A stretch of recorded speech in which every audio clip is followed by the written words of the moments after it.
Hi guys, இன்றைக்கி நம்ம டிஃப்ரெண்ட்டான ஒரு எக் மசாலா ரைஸ் எப்படி செய்கிறதுன்னு பார்க்கலாமா? ஃபர்ஸ்ட் இதில் உங்களுக்கு தேவையான அளவு எக் எடுத்துக்கொண்டு காரத்துக்கு தகுந்த மாதிரி 2 ஸ்பூன் சில்லி ஃப்ளேக்ஸ், பிறகு சால்ட், கொஞ்சம் பெப்பர் போட்டு இதை நல்லா மிக்ஸ் பண்ணி எடுத்துக்கோங்க.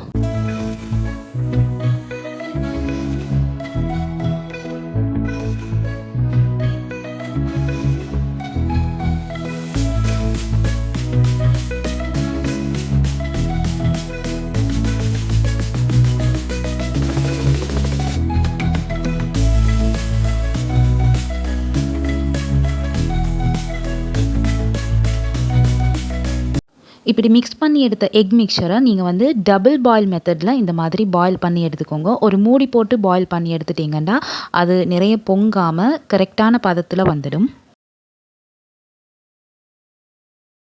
நீங்கள் ஒரு 15 மினிட்ஸ் பாயில் பண்ணி எடுத்தாலே போதும், இந்த மாதிரி பதத்தில் வந்துடும். பிறகு அதை இந்த மாதிரி நல்லா க்யூபாக அழகாக வெட்டிக்கோங்க. இப்போ நீங்கள் வெட்டி எடுக்கிறப்போ அழகாக பன்னீர் க்யூப்ஸ் மாதிரி டெக்ஸ்சரில் வரும்.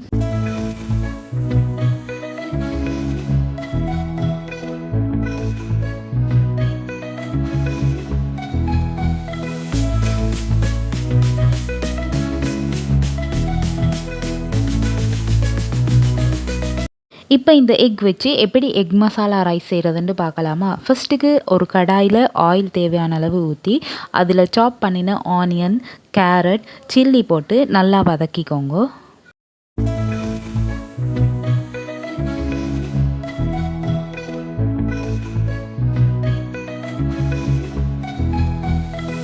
இப்போ தேவையான அளவு ஜிஞ்சர் கார்லிக் பேஸ்ட் போட்டு பச்சை வாசனை போகும் வரைக்கும் நல்லா வதக்கி எடுத்துக்கோங்க. நல்லா வதங்கி கொண்டு வரைக்க chilli powder, chilli flakes, salt, அதோட கியூமின் பவுடர், பெப்பர் பவுடர் தேவையான அளவு போட்டு உங்களோட காரத்துக்கு தேவையான அளவு போட்டு அதை நல்லா தாளித்து எடுத்துக்கோங்க. பிறகு கடைசியாக டொமேட்டோ ஆட் பண்ணி அதையும் நல்லா வதக்கிக்கோங்க.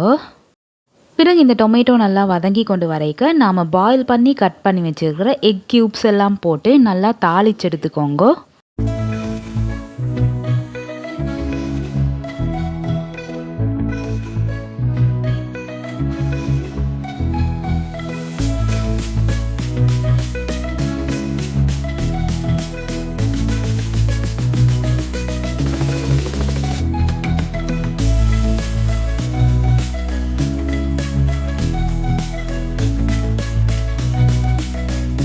ஃபைனலாக நீங்கள் வேக வச்சு எடுத்த ரைஸ் எடுத்து இதில் போட்டு நல்லா மிக்ஸ் பண்ணி கொஞ்சம் நேரம் தம் போட்டு எடுத்துக்கொண்டீங்கன்னா சுவையான எக் மசாலா ரைஸ் ரெடி.